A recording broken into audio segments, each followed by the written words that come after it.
Hello ladies and gentlemen, today I take a look at the Ju-88 A-4, which is basically, in my opinion, the upgrade from the HE-1113, which, in my personal opinion, is one of the best bombers in the game that I have come across so far. So this, in the new update, is a rank 2 medium bomber / dive bomber, which basically means it should be good at high altitude and also be good at diving on the enemy. To be honest, I think it is. It's a good high altitude bomber and also it's a good dive bomber. It is quite large for a dive bomber, but that's fine, and its bomb loads are a bit crazy. So you start off with 20 50 kilo bombs, which is okay, but it doesn't really have enough punch for a high altitude bomber. So once you start unlocking the other ones, such as 4 250 kilo bombs and 2 500 kilo bombs, you will start being able to bomb from high altitudes. But also, you can get a mix. You can get 2 500 kilo bombs and 20 50 kilo bombs, which is what I'm using right now. And that is amazing. For me, it's great because it gives me that versatility that a lot of planes, especially bombers, don't give me. It's as simple as that. So using this thing, as you can see from the video, the pilots are very, very exposed. There's this kind of glass frame around them, which is around them and the back gunner. The good thing is, if you are getting attacked from the back of the plane, then the back gunner at the top will actually protect your pilot. You will basically get shot and shot and shot, and none of your pilots will get hit. You do have 2 pilots, so if one is knocked out, you can still fly, which is good. But overall, I'm quite happy with the gunners on this. It gives decent coverage from the front. You can chase after people because you have that increased maneuverability since you're a dive bomber. And from the back, you are basically covered from above the aircraft and from below.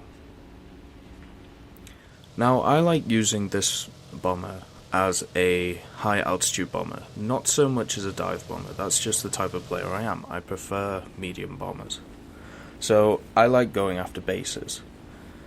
If you use the bomb load I'm using, with your 22 bombs, you can take out maybe a third of a base, so it only takes you 3 run-bys to kill one, which in this new update is pretty good, and you get a lot of XP and lines from it, so it's definitely worth it, especially in a machine like this.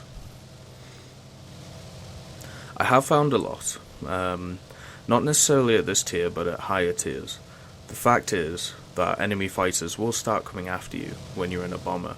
So, first of all, just watch out for that. And as a tip, if you're using this plane, it's very, very maneuverable compared to most other planes.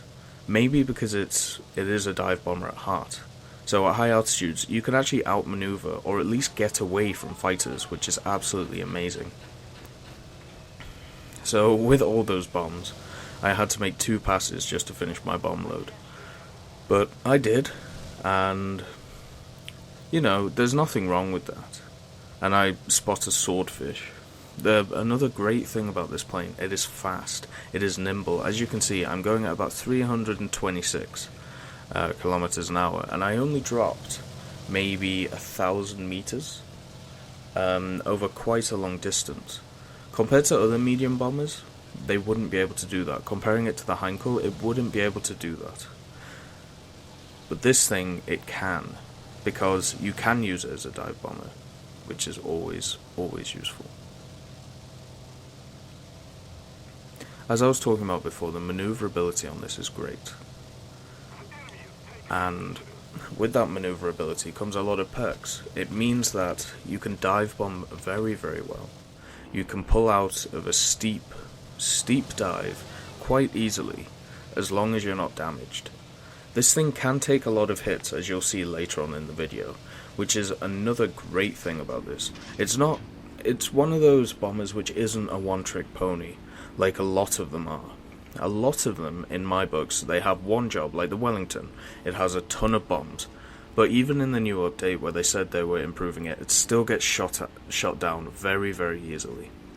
Stuff like the Heinkel, once again, tons of bombs, but not a lot of heavy-duty bombs. This thing, it has a versatile bomb load, it has maneuverability, it has speed, and it has 3 gunners, 2 13.7mm turrets and 1 7.7. The 2 13.7 are facing backwards, so the front turret is basically useless, just like in a lot of bombers, except for the S-79, where it's just plain funny. I love using it on the S-79, just to chase some people around, especially bombers. But as I was saying, you don't want anything approaching you from the front, because your pilots are very, very exposed, and it doesn't matter how high your vitality is on your pilot in this plane, because if a fighter comes at you from above or from below shooting you with cannon shots, your front is going to get obliterated, because it's basically made out of glass and plastic instead of metal and wood. So just bear that in mind. If you do see a fighter coming towards you, it's always best to turn your tail against him. Basically try and look like you're running away from him, even though you know he's going to catch you. Because the thing is, that means that he has 2 13.7mm pointing at him instead of 1 7.7mm. And even if he does get a few shots in you, then you still have time to get away. Your pilot isn't knocked out, and as you can see, there are all the bombs going down, even though they're only 50 kilos.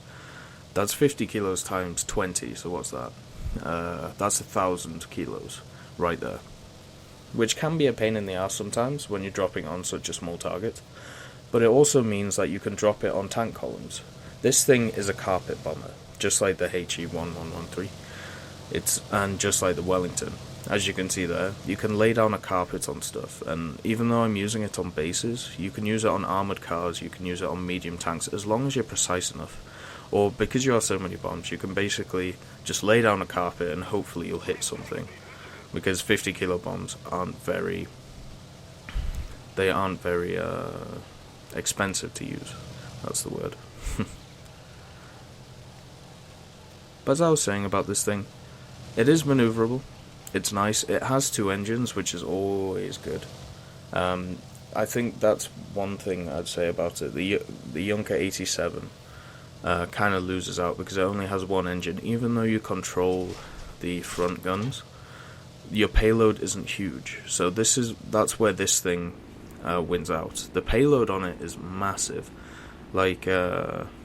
If I'm using 2050 kilos and 2 500s, that's 2,000 kilos, which is quite a lot as long as you're precise with it, and as long as you hit the 2 500 kilos.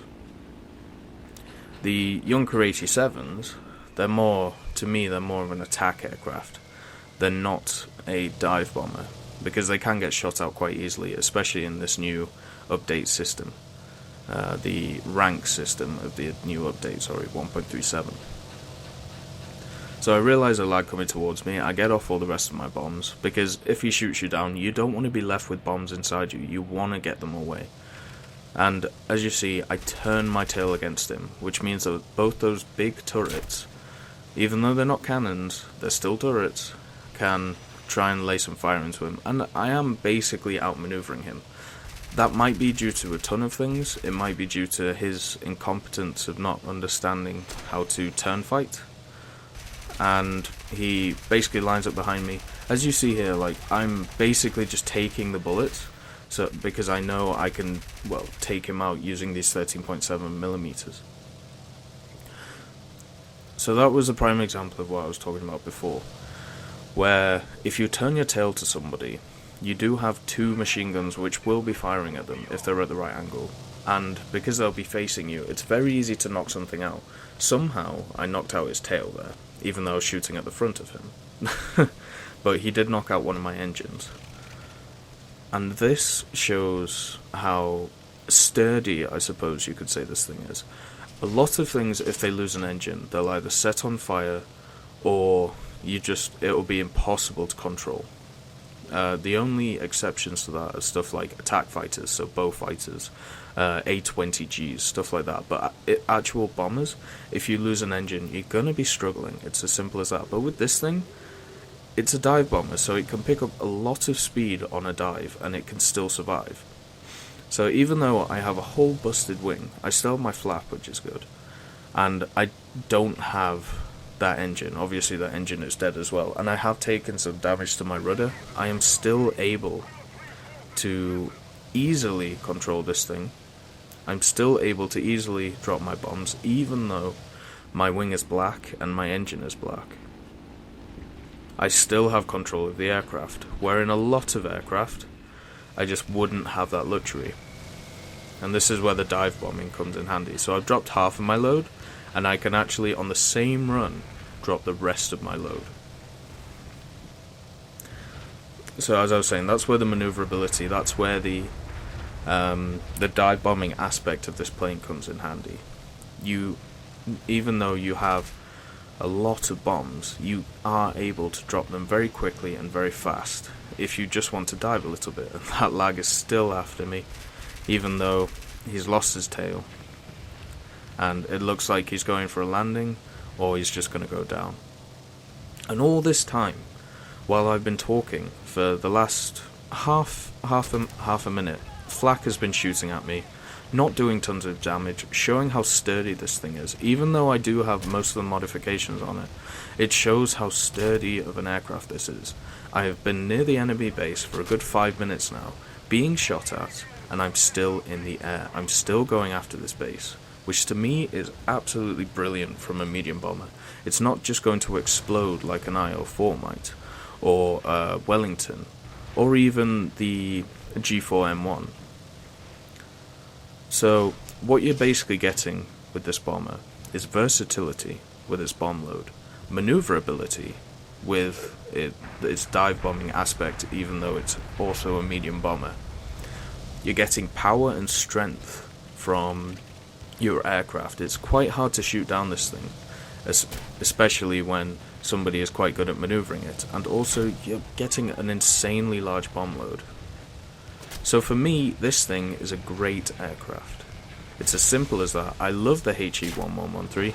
I love this as well.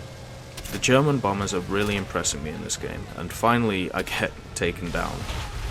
But what I will do is I'll show you the after battle screen.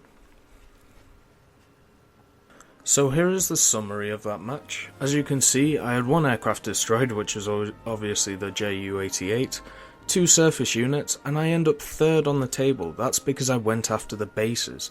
The bases in this game give you a lot of XP and lions, especially with this new update. So with the Ju-88, it's actually very, very good to go after them.